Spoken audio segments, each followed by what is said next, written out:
She regrets the formal tone of her words. They are inappropriate here. "No worries," pipes North, and they all file into Malatesta. The others return to their table, the last of their wine, a small dish of custard and 3 forks. Sarah weaves her way to the bar at the far end of the small, crowded room. She removes her coat, folds it loosely, and places it atop the last stool available. Most backs are turned to her, and arms flail in dangerously exaggerated gestures, but she takes possession of her circle of space on the stool. There seems to be a problem in the kitchen, just to the right of the bar, much commotion, vocal eruptions in Italian. Unfortunately, the bartender gets pulled into it, deserting her in her time of need. He returns a few minutes later and finishes the opening and pouring of wine at the opposite end. It's odd, she thinks, that in the everyday world she used to inhabit, she was treated almost as divine royalty, as though she could part waters to save the afflicted. She is someone many knew, although her first name is rarely uttered. But here she is, simply black, older, overdressed. And that is fine. Wine from a mason jar spills to her immediate right, staining a white linen napkin a blackish red. A man turns to her, is sorry. "No worries," she repeats as she watches him dab the blotch. Finally, the bartender, sweet and open-faced, is before her. "Forgive me. What can I get for you?" So many apologies, Sarah thinks, for so early in the evening. "Martini. Gin, of course. Very dry. Extra olive." That kind of day.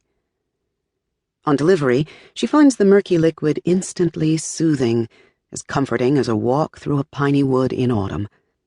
She strolls through the first and orders another. The kitchen noise has dissipated, or perhaps the noise in the room has folded voice into clatter, creating a cacophony of pleasant, mindless scraps of sound. All the tables are filled, and more people huddle by the entrance, waiting. Sarah sees herself in the large antique mirror behind the bar and raises her glass in a toast. She feels as if she's in a Christmas ornament, amidst all the sparkling green bottles lining the shelves and the sentimental warm lighting that falls on the scene. She stares at the tall, commanding image of herself seated at the bar, the short-cropped, dense hair, and the sturdy, still sensuous torso. She could be a painting hanging there, an exotic Moroccan woman in an ordinary Italian bistro. Yes, she has the skin of an older woman, soft and worn, but the lines in her face are delicate, like skate tracks over fresh ice. How she has reached this age is a blurry mystery. She looks away. The gin is eating away at the imagined walls that separate her from her comrades at Malatesta. She glances at the oversized clock, rimmed in a worn, black-painted frame on the east wall. It reads what it always reads, 4 o'clock. There is a great warmth to this place.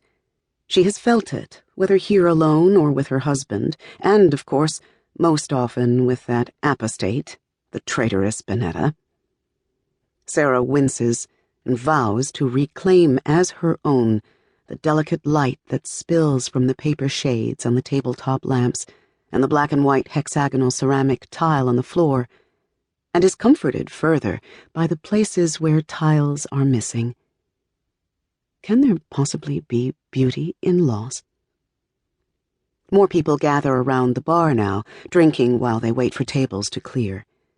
They are not unfriendly to her. There is a nod and smile from time to time, but they are wrapped tightly in their little circles of friends and lovers. And that is also fine, as Sarah is quite cozy in her anonymity, and she scans the room at will, through the breaks between bodies. Scattered randomly about are mismatched chairs and wooden tables of varying sizes and styles. Center stage is a massive table cut around a rustic structural post. Sarah's eyes